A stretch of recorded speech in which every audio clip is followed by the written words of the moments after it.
A very good afternoon to you and welcome to this edition of Lunchtime News. You're with me, Katharina Chang, joining us live from our Newsfirst studios. Let's start off with a look at your headlines. The Badrali hospital reopened.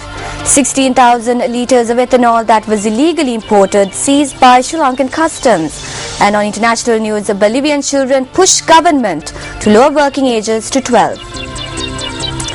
Now taking a look at those stories in detail. The Badrali hospital has now been reopened. The media spokesperson of the Government Medical Officers Association, Dr. Navin de Souza, stated that doctors reported to work this morning. The hospital was closed since last Saturday due to threats that were received to the staff of the hospital by an individual who brought in a patient. The patients at the hospital were then transferred to the Kalbovla General Hospital. Several groups convened to discuss the reopening of the hospital at the Ministry of Health yesterday. Dr. Navin de Souza stated that subsequent to the discussion, a decision was arrived to reopen the hospital. The hunger strike, which was held in order to force authorities to reopen the Badrali hospital, concluded this morning. And another headline making news. 16,000 litres of ethanol imported illegally to Sri Lanka was seized by Sri Lanka Customs today. Now, media spokesperson of Customs, Lesti Gamni, stated that the illegally imported ethanol was imported from Malaysia.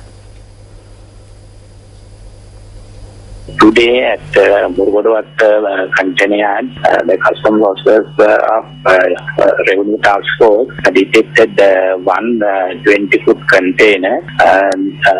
They have declared as NDF board, but on the examination we found that 16,000 litres of ethanol. There were 50 barrels of ethanol. The value of the ethanol is 3.2 million rupees. And the evaded payment of duty and other levies nearly 10 million rupees. Now, because of RTF is investigating into this matter. A rally organized by the JVP was convened last evening in Vaga in the Avisa Valley electorate. JVP Politburo member Sunil Handunetti had this to say at the rally.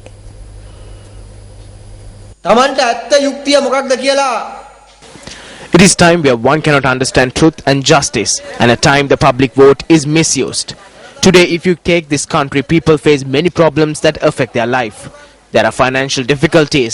There is so much of corruption in the country that if you ask anyone, they will tell you that they don't want this government anymore.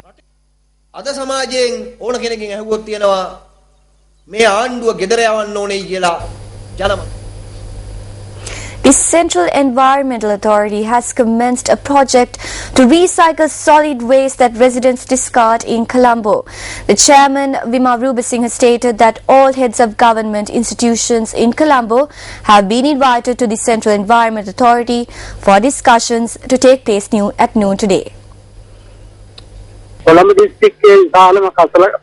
Colombo is a district that disposes a large quantity of trash on a daily basis. The heads of government institutions in Colombo will be called for a meeting at the Central Environmental Authority to discuss as to how to segregate solid waste and how to recycle waste.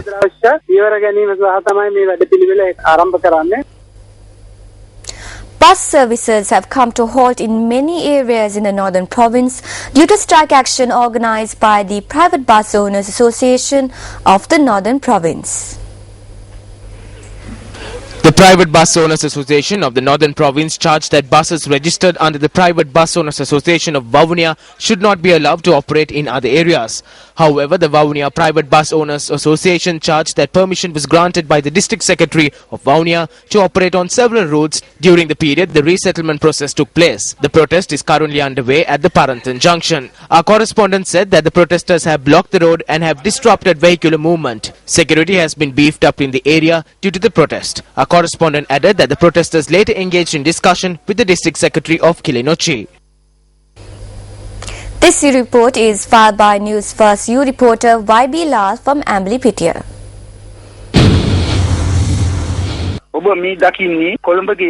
You are currently witnessing the Parahadu Road. This road has been in a dilapidated state for a long period of time.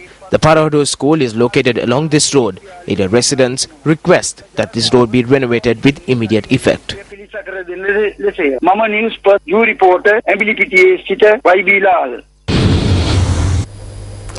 Fairly strong winds reaching up to 50 kilometers per hour northeast monsoonal winds will continue to prevail at times over the country's suburb sea areas.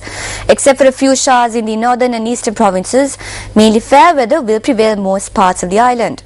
Ground frost is also likely at some places in the Nuwara district during the dawn. Duty meteorologist Chandra Rodrigo explains further.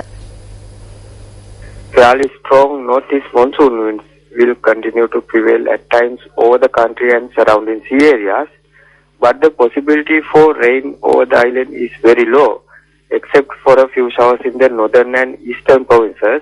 Mainly fair weather will prevail most parts of the island today. Ground frost is likely at some places in the Newsfirst district during the early morning. I am Chandra Rodrigo, duty meteorologist.